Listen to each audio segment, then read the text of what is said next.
get over to the ATL, Atlanta. Standing by our commentary team of Brandon Godden and Charles Davis. On to get us started now, the kicker, Chris Boswell. Get strapped in. It's just about time to get the party started. Andre Roberts now to return it.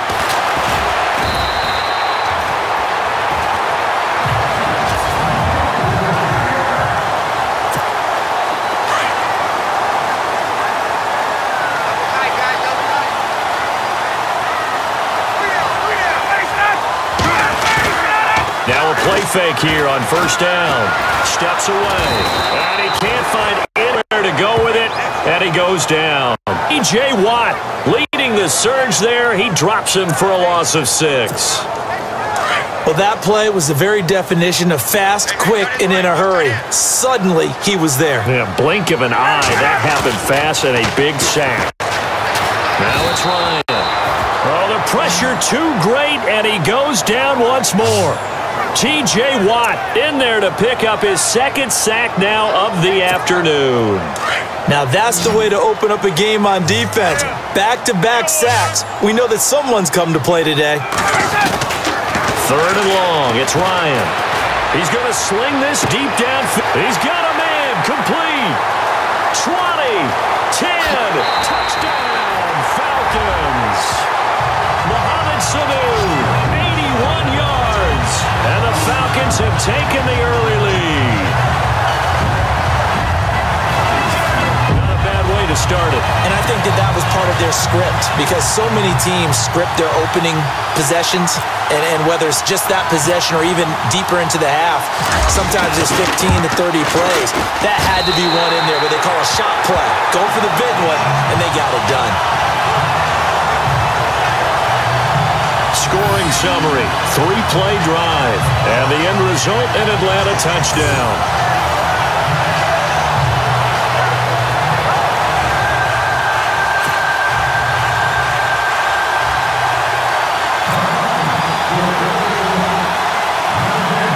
Here's Bosher to kick it away. This will be taken very short. And they're going to wind up with pretty good starting field position as they get it up past the 35.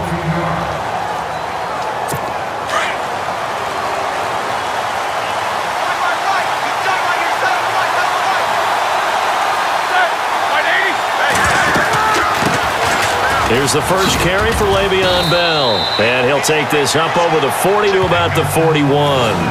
Give him 3 on first down. It'll set up a 2nd and 7. So the offense now dealing with a 2nd and 7.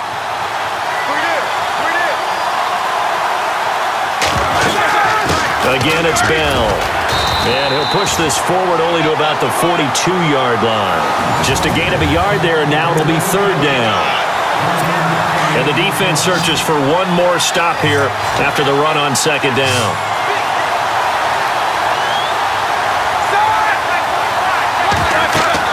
On 3rd down, Roethlisberger. And a big loss here as he's taken down. Dontari Poe able to run him down for a 15-yard loss, and it'll be 4th down. You know, the beauty of screen passes is they take a little time to develop, and they can often hit big, but sometimes they take too long to develop, and sometimes you get sacked. Yeah, what's perfectly called for a defense to attack a screen? Typically a blitz, and even though people think that the screen operates against the blitz, if you have the blitz called and you still cover the screen, now that allows your blitzers to get there. Taking it about the 16. Oh, and now he bowls him over. A good return there, 17 yards.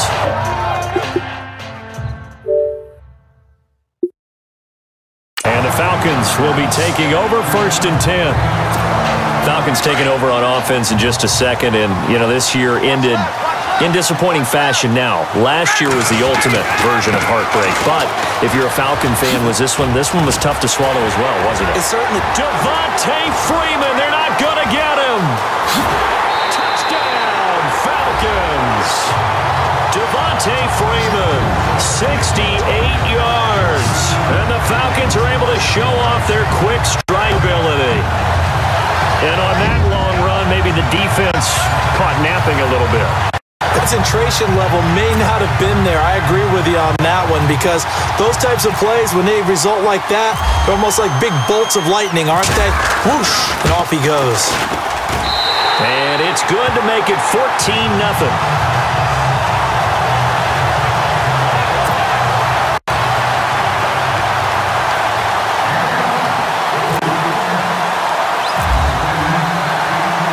Here's Bosher to kick it away. This will be taken in at the 1. And he'll get it up just past the 20, and his guys will go to work at the 21-yard line. Before this next series gets going here offensively, what about that Saints-Vikings game? There's so many different ways you can go and so many comments we can start with, but I hope you don't mind me starting with this one. Never in the history of the NFL we ever think that Drew Brees could lead a team that scores and leaves just 29 seconds on the clock, and he left too much time for Case Keenum. Think about that. Yeah, all right? Just the end of that game, you know, we say it all the time, but you live for those moments. Now, you also got to remember. Now Ben hit, and he lost the football. It's loose, and the Falcons grab it. And good field position coming up here. The football at the 12-yard line.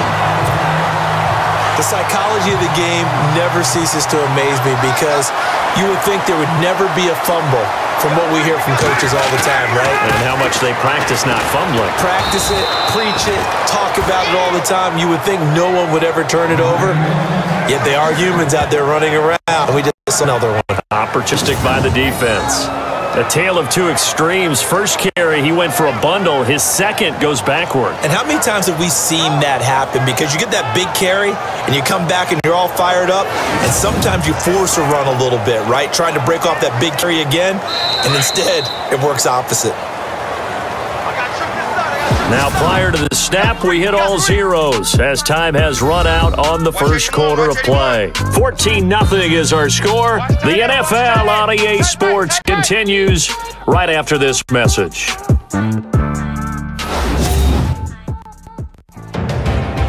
Alongside Charles Davis, Brandon Gaudin, it's the Falcons in possession to begin quarter number 2. Looks like the defense in press coverage here.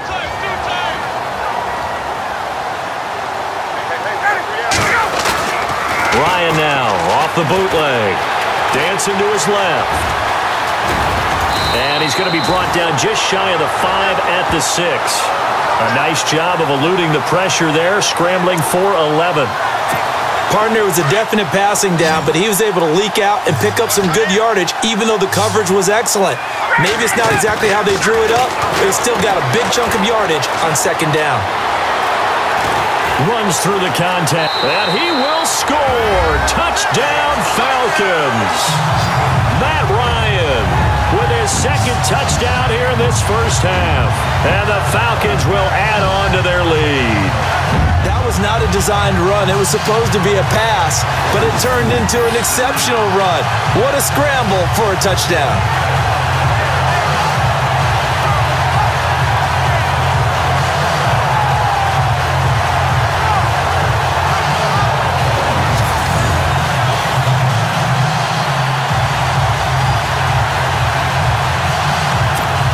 Here's Bryant for the extra point.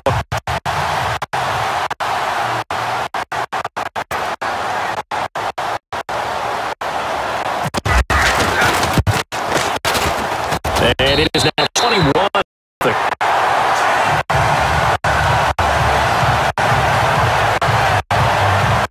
Started.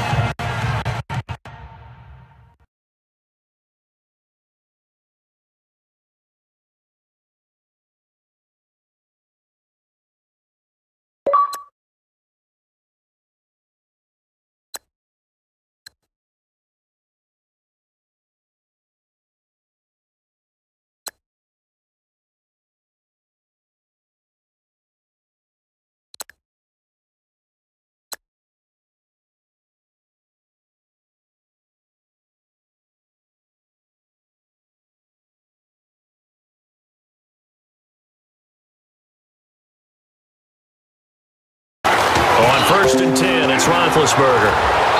Looking right sideline, but it's incomplete. Down the intended receiver. And now it's second down. Well, taking a step back, and we look league-wide for a second. On Tuesday the 16th, Pro Football Writers Association named the all-rookie team. Who was on the ledger? Well, let's start with the headliners. Let's start with the Offensive Rookie of the Year, Alvin Kamara, running back from Tennessee, third-rounder with the New Orleans Saints, and Marshall Lattimore, their first pick in the first round this past season, a cornerback of Ohio State, the Defensive Rookie of the Year. Yeah, and Kamara shared that offensive honor with Kareem Hunt. What a year he had. You put it all together, at one point you thought Kareem Hunt was just running away with this thing. Remember, they got off to a 5-0 start, and he was essentially setting rookie records every week he played. And then Kamara and the Saints with a late rush, did a tie, both of them well-deserving. A big third down conversion with a gain of 28. We remind you that coming up at halftime, Larry Ridley will have the highlights and analysis of this first half from our studios in Orlando. And I have a feeling those highlights will be pretty one-sided, too. I think you're right, partner. And the tip there altered the ball flight, and it falls incomplete. It'll be second down. The one thing that I've defensively is that they've shown them a lot of different looks here in the first half. They've come after them. They've sat back. I think that's what you need to do to keep an offense guessing. And they certainly have kept them on their toes. That's why they haven't had much success on the scoreboard. And a big hit at the end of that one. He's knocked down hard at the 11-yard line. When this offense can get their tight ends involved, they can move the football. Here, a nice route, able to look it in, and picks up the first down.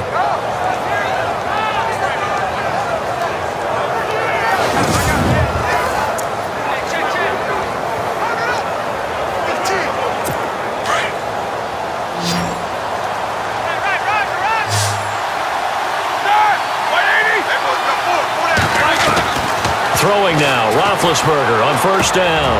This will be caught at about the 5. And he'll be brought down here at the 3-yard line. A good pickup there, 8 yards on the first down completion. Seeing that play and understand just how tough it is to cover tight ends, especially the ones running around the NFL nowadays, makes me glad I didn't make it in that. I would have had a really difficult time. That's fun, isn't it? And what a really nice game right there on first down for them. Brings up a nice second down for them. I tell you, Brandon, this defense is playing with some confidence. Haven't allowed a point yet. Flying to the football. I'm telling you, it's almost 11 to the ball on every snap. Another nice job there to force an incompletion. Got his man. It's caught for a Steelers touchdown.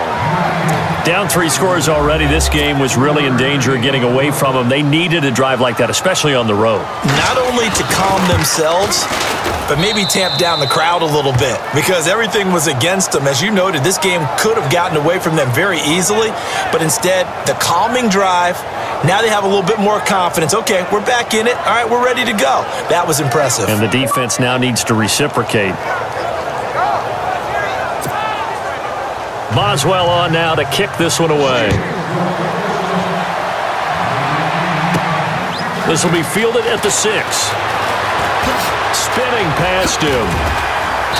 And good starting field position. He'll get this one all the way up to about the 35-yard line. Now the Falcons offense, they get ready to head back out here. And they're hoping to redo their efforts in the last drive when they got into the end zone. And just think of what it's like now on the sideline, because when you score a touchdown, you have to go over and look at the tablet and see what you did on the last drive.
like that.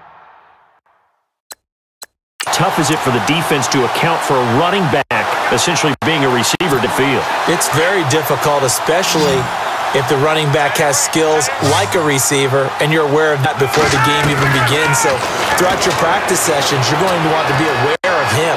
Where is he lining up? What can he do? What kind of damage can he do to us downfield?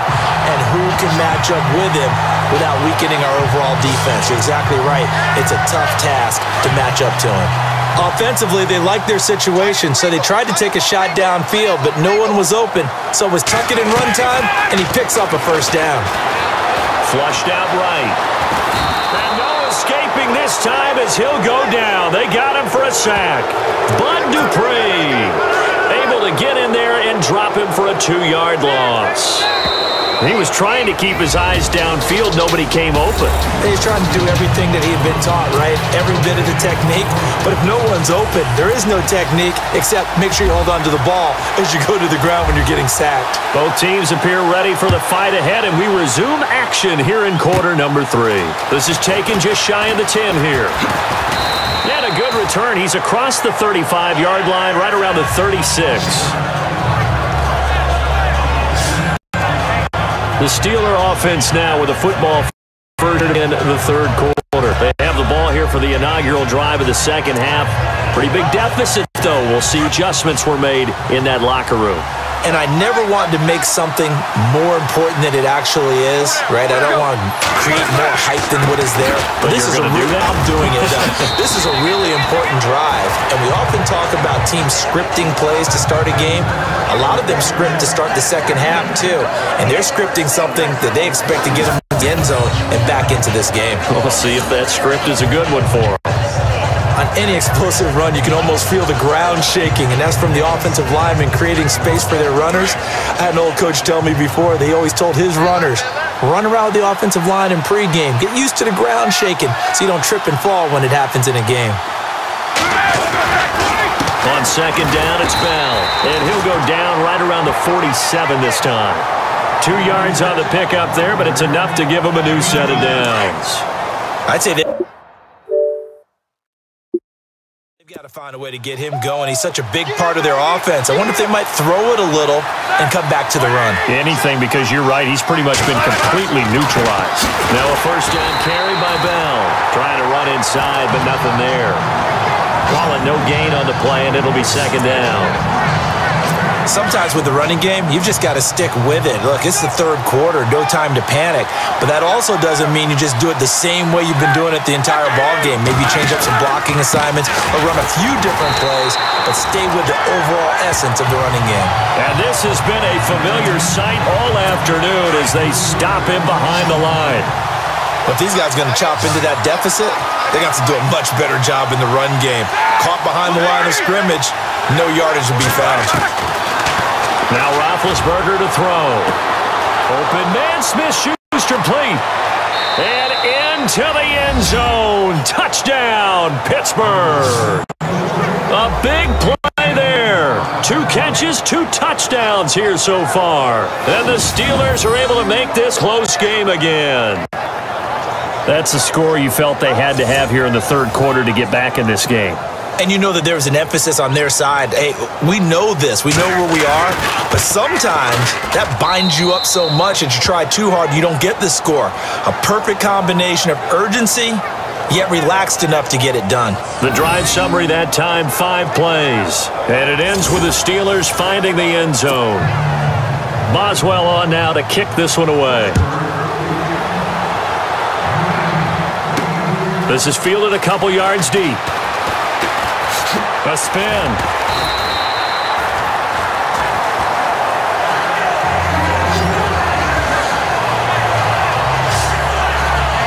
Here comes the Falcons offense. It's their first possession of the second half now.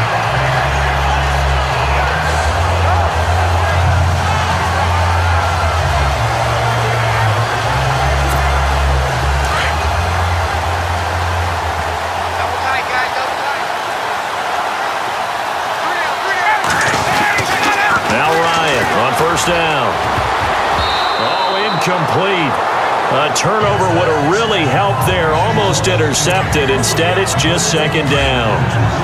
Charles, with that incompletion, I wanted to discuss the charitable efforts that team fan bases are putting forward right now. What about what we've seen these last couple of weeks? It's been something, hasn't it? Because it started really with the Buffalo Bills fans. Because, remember, they hadn't been to the playoffs in nearly 20 years, and they got in because of the touchdown pass Andy Dalton threw to the Bengals. So they donated over $300,000 to Andy Dalton's charity after that touchdown pass, put them in the playoffs and knocked out the Baltimore Ravens. So how about this week? What do we call